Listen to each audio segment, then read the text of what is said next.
Chers amis bêta-testeurs, bonjour et bienvenue dans cette campagne de bêta-test que l'on va enfin pouvoir commencer. Alors pour démarrer cette vidéo, je voulais d'abord vous remercier pour avoir accepté de participer à ce programme. Vous êtes 25 à avoir répondu à l'appel et je trouve que vous représentez un panel assez représentatif de la population puisque parmi vous, on va retrouver des plaisanciers, des pêcheurs, des retraités, des sauveteurs professionnels de la SNSM et on a même un skipper sur IMOCA.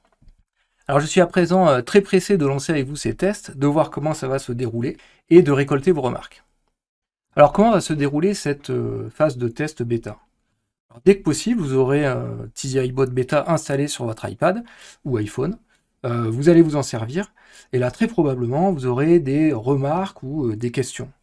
Alors le principe des bêta-tests, c'est que dès que vous avez des remarques, qu'elles soient positives ou négatives, et vous nous contactez par mail. Nous, on va échanger avec vous, on va essayer de comprendre vos besoins. Et moi, je vais transmettre aux développeurs vos remarques. On va voir si on peut, au fur et à mesure, intégrer ces remarques. Et il est possible que, assez rapidement, on génère une nouvelle version qui a pris en compte vos remarques. Et cette nouvelle version, vous pourrez l'essayer. Et on voudrait, comme ça, travailler de manière itérative. Pour compléter ces remarques que vous m'aurez fait au fil de l'eau par mail, sachez que je vous enverrai dans un mois, donc le 20 novembre, un petit questionnaire que je vous demanderai de remplir. La campagne de bêta-test va se terminer à Noël. Donc à cette occasion, j'écrirai un petit bilan que je vous adresserai à tous, histoire de marquer le coup.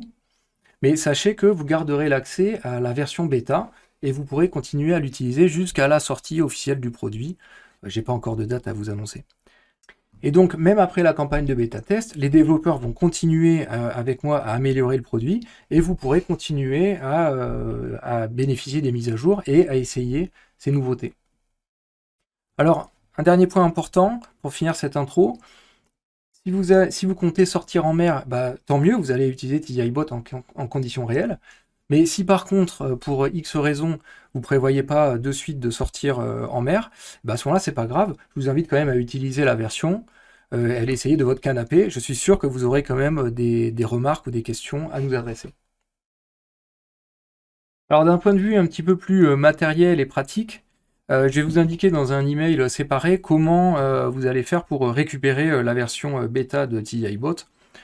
C'est une procédure assez simple, enfin, si vous n'y arrivez pas, je vous aiderai.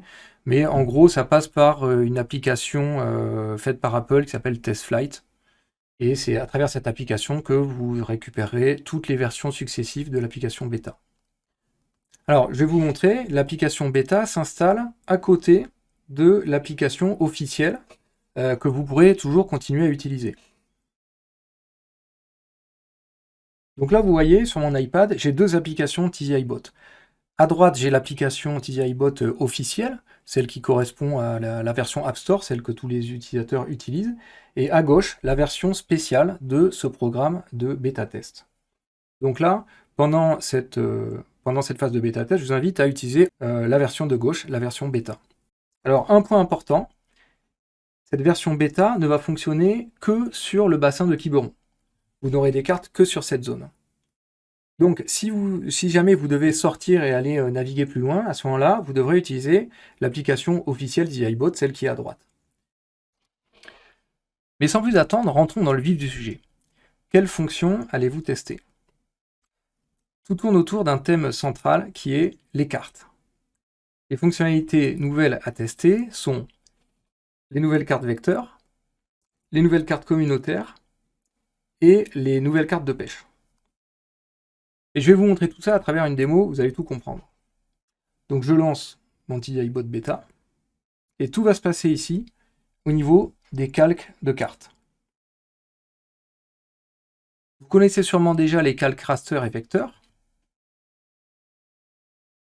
On va les revoir rapidement, puis on va s'intéresser à ces trois petits nouveaux que vous ne connaissez pas encore, et que du coup vous allez devoir tester.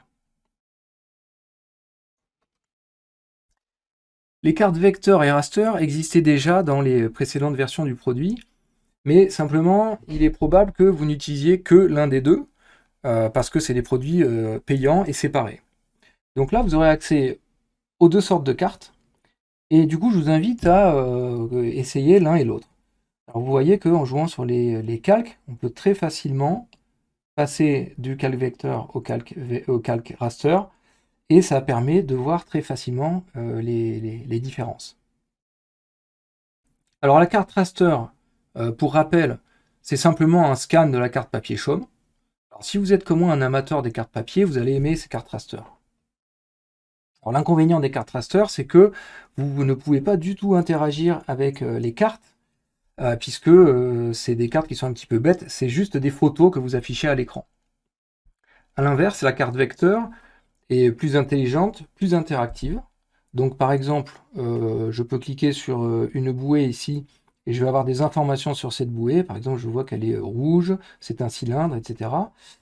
Je peux aussi jouer sur l'affichage en allant dans les options de carte vecteur, et je vais pouvoir alléger l'affichage. Par exemple, si je veux, je peux enlever les sondes, je peux enlever les routes, je peux enlever les textes. Bref, vous avez compris, je peux configurer l'affichage de ma carte. Je vais aussi pouvoir jouer sur les couleurs, par exemple, grâce à un mode nuit.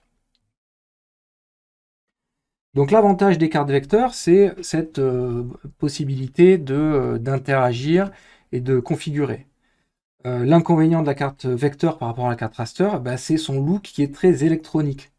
Alors justement, on est en train de travailler sur l'affichage de ce calque vecteur. Notre but est de le rendre plus attractif et justement moins électronique. Alors on a déjà fait de nombreuses petites choses là qui ont été implémentées. Vous ne les voyez pas forcément, mais si vous pouviez voir l'ancienne version, vous verriez que déjà c'est plus joli qu'avant. Et il y a aussi beaucoup d'autres choses qui sont soit en cours de développement, soit prévues. Alors, par exemple, dans les améliorations qu'on a faites, on a amélioré l'affichage ici des structures qu'il y a sur la Terre. Vous voyez, donc là on voit les routes et les maisons qui s'affichent, alors que dans les versions précédentes, il n'y avait pas tous ces détails. On a aussi pas mal travaillé sur le désencombrement des textes et des objets, pour que l'écran reste, quel que soit le niveau de zoom, pas encombré. Voilà, on a fait pas mal d'autres choses, mais je ne vais pas rentrer là dans les détails. Alors, avec cette campagne de test, on voudrait s'assurer qu'à l'utilisation, nous avons fait les bons choix et que nous allons continuer à les faire. Et pour vérifier ça, nous vous demandons juste d'utiliser ces cartes normalement, comme vous feriez d'habitude, et surtout de bien noter quand vous découvrez un ou des points qui vont vous gêner. Alors ça peut être par exemple un objet qui pour vous est important et qui n'est pas assez visible. Ça peut être quoi d'autre? Ça peut être des couleurs pas assez contrastées parce que vous avez essayé d'utiliser TIbot en extérieur.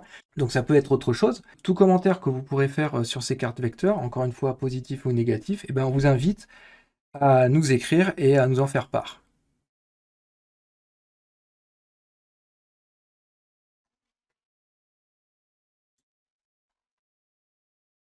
La fonctionnalité suivante à tester s'appelle la carte communautaire. Alors comme son nom l'indique un petit peu, avec ce calque, on va inviter les utilisateurs à enrichir les cartes. Alors, deux buts différents. Alors d'une part, on voudrait que les cartes soient mises à jour beaucoup plus rapidement qu'elles ne le sont aujourd'hui. On sait aujourd'hui qu'il faut un certain temps avant que les cartes marines soient mises à jour par les services hydrographiques, que ces cartes soient papier ou numériques. Alors bien sûr, on essaye de minimiser ce temps, mais on ne pourra pas le réduire à néant. Donc par exemple, en ce moment, vous nous avez remonté que sur le bassin de Quiberon, il y a des travaux en cours à certains endroits, et donc il y a du grabuge au niveau des bouées. Et nos cartes ne sont pas à jour, elles sont un petit peu en retard. Avec le calque communautaire, notre but, c'est que les utilisateurs comblent très largement ce retard. Voilà. Et ça, c'est un des points qu'on voudrait expérimenter avec vous. Et d'autre part, l'autre but, c'est qu'on veut que les utilisateurs puissent enrichir les cartes en ajoutant de nouvelles informations, comme des commentaires que vous jugeriez utiles, ou des photos aussi que vous pouvez associer à des objets. Et ça, afin de rendre la carte bien plus explicite qu'elle ne l'est aujourd'hui. En fait, tout simplement, ce qu'on voudrait, c'est que si vous avez l'intention d'aller à un nouvel endroit que vous ne connaissiez pas, on voudrait que vous puissiez utiliser TiZyBot, et que TiZyBot vous permette de vous faire une représentation mentale la plus précise possible de cet endroit. Voilà. Bon, mais je vais vous expliquer tout ça plus en détail à l'aide d'un petit scénario. Donc on va aller sur l'île d'Elaphonisos en Grèce. On va regarder cet endroit. Alors mettons que vous voulez vous rendre sur ce petit port ici, sur l'île d'Elaphonisos. Bah, aujourd'hui, si vous voulez préparer votre voyage, tout ce que vous avez, c'est cette carte. Alors, moi, en regardant cette carte, je me pose pas mal de questions parce que je ne sais pas où sont les dangers, à quoi ressemblent les structures, comme ici, là, là, ce phare, ok, à quoi il ressemble, est-ce que je vais le voir de loin? Ici, là, ces estrans, est-ce qu'ils sont dangereux? Est-ce que c'est du sable? Est-ce que c'est du caillou? Comment je vais aborder cet endroit? Et surtout, si j'arrive et qu'il y a une mauvaise visibilité, par exemple, s'il y a beaucoup de vent et que bah, du coup, on ne peut pas voir clairement le fond, eh ben, j'ai l'impression là de ne pas être bien préparé parce que je ne sais pas à quoi ressemble cet endroit. Alors voilà le fameux phare, et on voit devant, il y a une bouée qui n'était pas sur la carte. Voilà. Donc, moi, en tout cas, je me représentais pas du tout les choses comme ça. Et donc là, ce qu'on voudrait, c'est que, en tant qu'utilisateur, je puisse venir compléter cette carte pour que bah, on ait une représentation plus proche de la réalité qui soit proposée. Alors par exemple, première chose que je vais faire, je vais venir rajouter la bouée.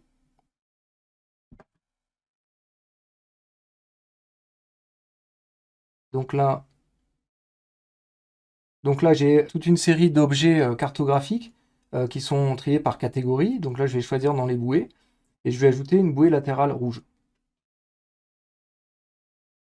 Je peux lui donner un nom.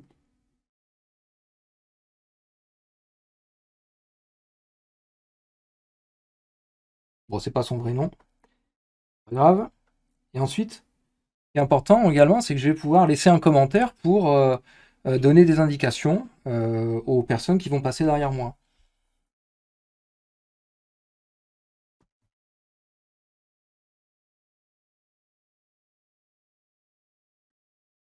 Donc voilà, j'ai ajouté la bouée à la carte. Il y a un petit symbole étoile qui indique que c'est un objet communautaire qui permet de le différencier des objets qui font partie de la carte officielle. Et il y a un petit icône aussi qui indique que j'ai donné une indication textuelle associée à cet objet. Maintenant, ce que je vais faire, c'est que je vais associer une photo à l'objet. Donc je vais aller chercher dans mes photos.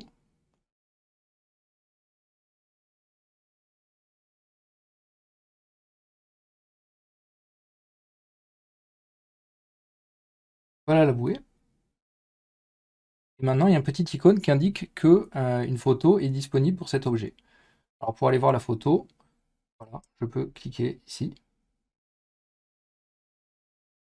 Et voilà, maintenant tous les utilisateurs de TZIbot peuvent voir cette bouée qui était absente de la carte officielle, peuvent voir le commentaire que j'y ai associé et peuvent voir à quoi ressemble cette bouée. Ensuite, j'ai aussi pris en photo cette structure. Donc, je vais lui associer une photo.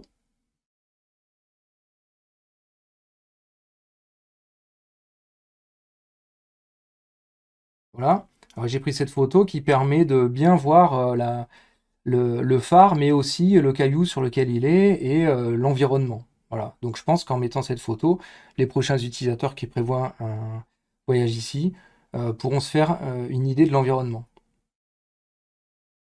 Et voilà. Et là encore, on voit à côté de la bouée un petit icône photo qui indique que j'ai bien ajouté une photo sur cet objet.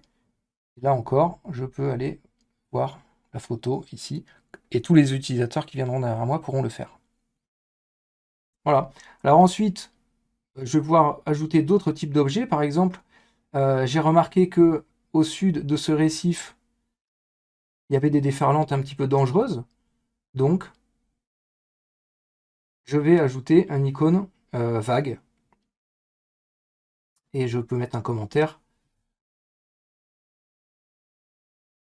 Voilà, un commentaire qui est optionnel.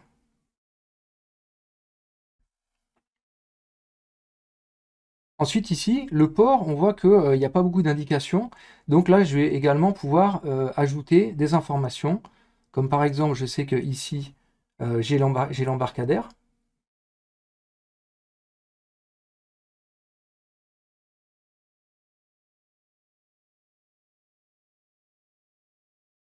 Ici, c'est la zone de mouillage libre.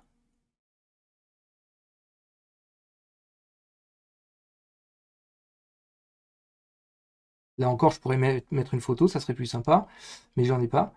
Et je sais que à cet endroit,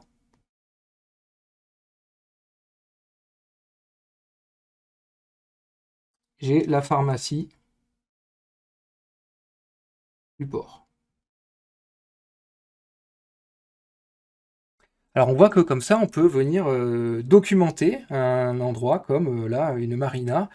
Et quand la carto fait défaut, quand la carte officielle fait défaut, eh ben, on va pouvoir vraiment venir compléter et ajouter plein d'informations.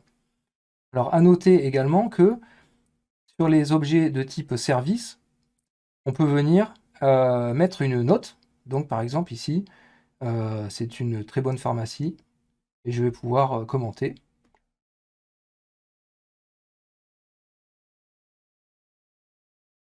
Voilà, j'ai mis un commentaire qui peut-être pourrait être utile pour les utilisateurs. Et donc là, j'ai la note moyenne de tous les utilisateurs qui va s'afficher.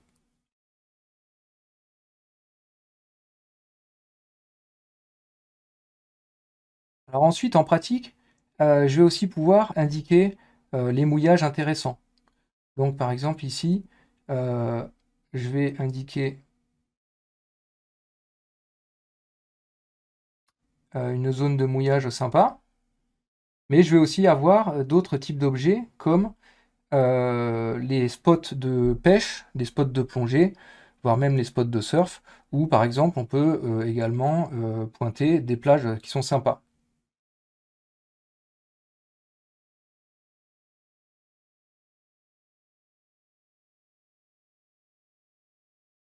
Voilà, donc on peut déjà peut-être faire un petit bilan. Donc après mon intervention, eh ben, je pense que ce lieu est beaucoup mieux documenté et pour les utilisateurs qui viendront après, eh ben, cette carte permet de se faire une idée un peu plus précise de la réalité. Alors un point qui est important, c'est que cette carte communautaire, elle est vue comme un calque. À tout moment, si vous voulez revenir à la carte officielle, vous allez utiliser ce calque carte communautaire. Voilà. Donc là, en un clic, j'enlève tout ce calque. Et en un clic, je le réaffiche. Du coup, eh ben, utilisez la fonction au maximum. Bien sûr, corrigez les cartes officielles quand vous voyez des manquements, comme des bouées qui manquent ou qui auraient été déplacées. C'est le but de la fonction. Mais aussi, essayez de combler les manques et essayez de documenter les objets dès que vous jugez que c'est intéressant, donc en ajoutant des photos ou des commentaires. Nous voilà de retour dans la baie de Quiberon. Le dernier point que j'aimerais vous montrer et qu'il faudrait que vous testiez, ce sont les cartes de pêche et les cartes bathymétriques. Donc on est ici à l'entrée du golfe du Morbihan.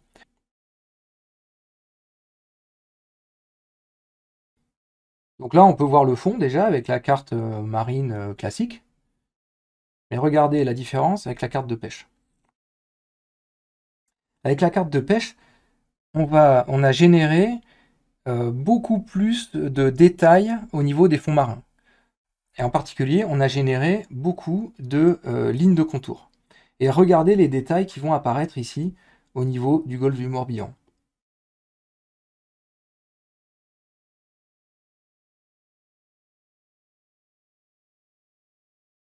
Je vous remonte la carte classique, la carte qui vient du Chaume.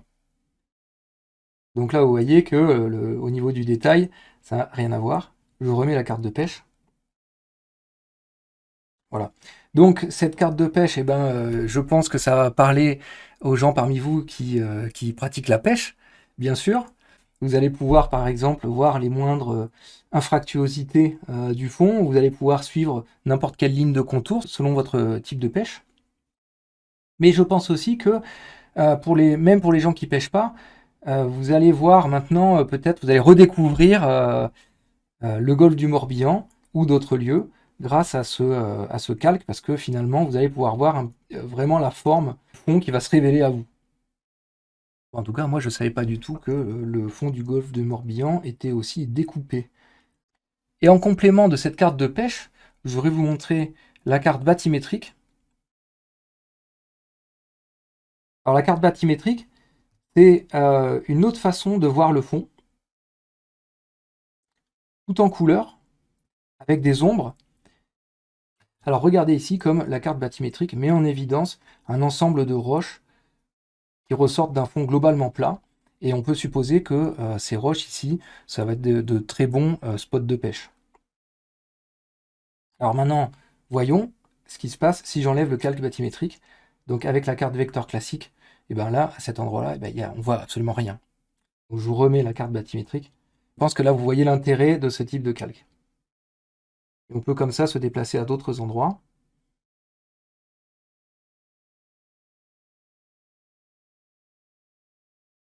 Voilà, ici, on peut voir des structures qui sont mises en évidence par ce calque.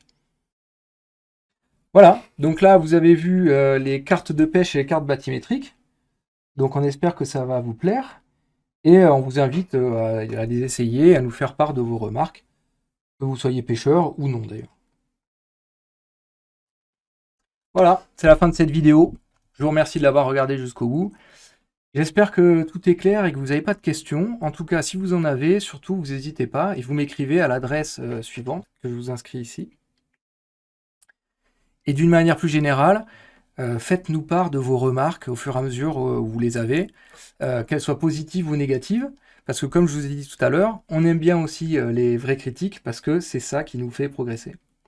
On se retrouve au plus tard dans un mois, quand je vous enverrai le petit questionnaire. Et en attendant, utilisez bien TDI Bot Beta, et bon vent!